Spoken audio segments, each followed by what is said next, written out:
네, 1월 3일 화요일입니다. 오늘 아침 신문은 어떤 소식 다뤘는지 짚어보겠습니다. 이현웅 아나운서가 주요 내용 정리해왔습니다. 어서 오십시오. 안녕하십니까? 네, 첫 번째 기사 먼저 좀 보겠습니다. 자, 버스 사진이 좀 보이고요. 마을버스 놓치면 26분을 기다려 차라리 걸어가는 시민들이라는 제목인데 어떤 내용인가요? 네, 중앙일보 기사 준비했습니다. 최근에 마을버스 이용해 보신 분들은 공감하실 수 있겠는데 네. 배차 간격이 상당히 길어졌다는 내용이었고요. 그 이유는 재정난 때문이었습니다.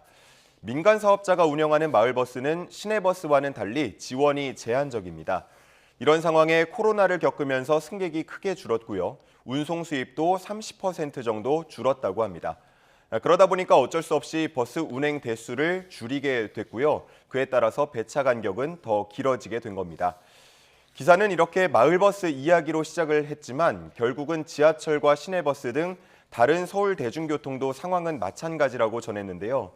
운행을 할수록 손해인 구조라고 하면서 올해 계획된 요금 인상도 미봉책에 그친다는 지적이 나온다고 했습니다. 한 전문가는 물가와 연동해서 요금을 산정하고 무임승차로 발생하는 적자를 정부가 보전해줘야 적자 구조를 완전히 해소할 수 있을 것이라고 주장하기도 했습니다. 네, 그래도 뭐 이용하는 분들이 있으니까 빨리 좀 대책이 좀 나왔으면 좋겠습니다. 자, 다음 기사 보겠습니다. 자, 고양이 관련 기사네요. 치사율 100%인 고양이 복막염이 기승이다.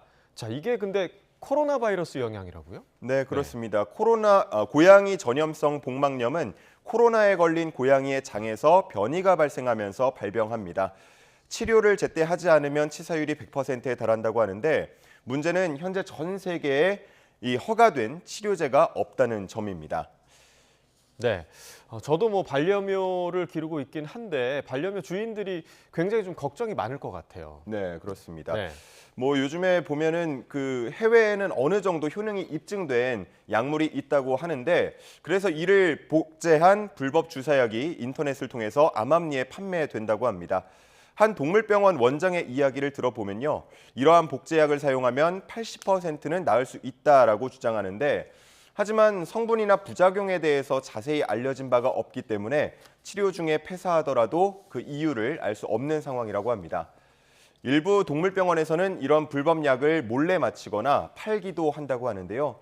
이 주사를 90일 동안 맞히려면 비용이 500만 원이 넘어갈 정도라고 합니다. 하지만 대안이 없는 주인들은 이를 통해서 치료를 시도하는 경우도 있었습니다. 네, 500만 원이면 뭐 만만치 않은 금액인데 빨리 좀 정식 허가가 된 그런 치료제가 나왔으면 좋겠습니다. 자, 다음 소식 보겠습니다. 자, 다음은 막걸리 이야기인데요. 지평 막걸리, 꽤 인지도가 높은 막걸리죠. 갑질에 취해 있다고요? 네, 그렇습니다. 지평 주조는 최근 막걸리 트렌드를 주도했다라는 평가를 받으면서 매출이 급성장하고 있었습니다. 2010년에 2억 원에 그쳤던 매출이 2021년에는 405억 원까지 굉장히 급격히 성장한 모습이었습니다. 그런데 최근 지평 주조는 대리점주들과 새해 계약을 체결하면서 기존의 1년이던 계약 기간을 6개월로 줄였다고 합니다. 그리고 대리점 평가도 도입해서 평가에 미달할 시 계약을 해지할 수 있다는 조항을 넣기도 했는데요.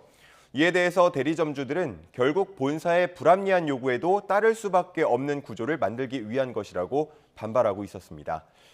이 대리점주들의 이야기를 들어보면요. 이미 2021년부터 납품가를 통제하거나 다른 회사의 막걸리를 팔지 못하도록 종용하기도 했다고 주장하고 있습니다.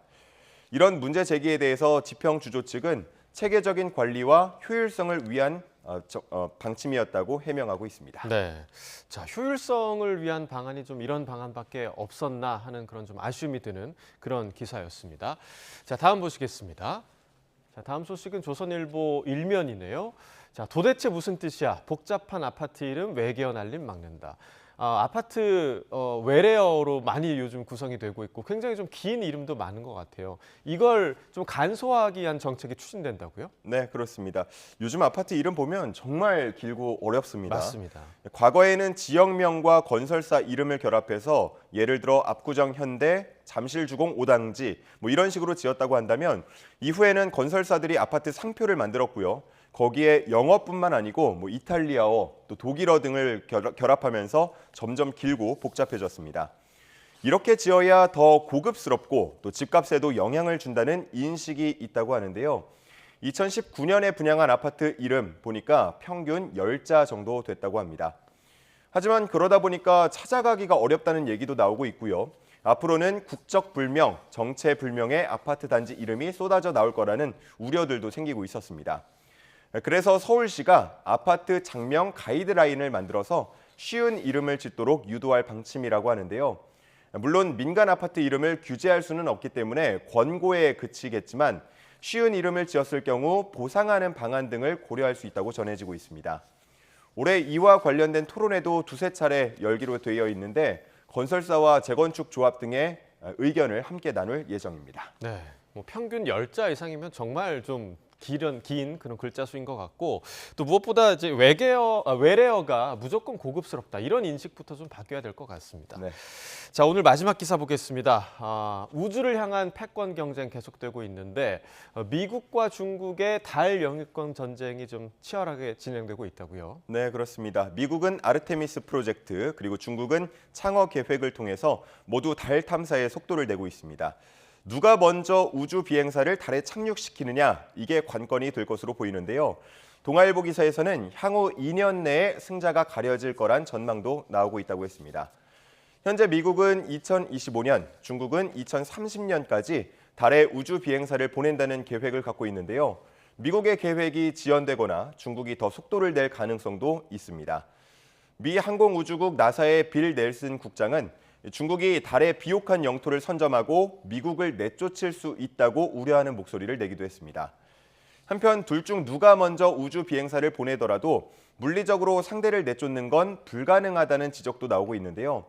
유엔 외기권 우주 조약에 달 등 천체는 국가의 전유 대상이 될 수 없다고 규정하고 있기 때문입니다. 한편 달 영유권 전쟁 결과가 미국과 중국 중 어느 정치 체제가 더 나은지 보여주는 셈이 될 거라고 보는 시각도 있었습니다. 네, 여기까지 듣겠습니다. 굿모닝 브리핑 이현웅 아나운서와 함께했습니다. 고맙습니다. 감사합니다.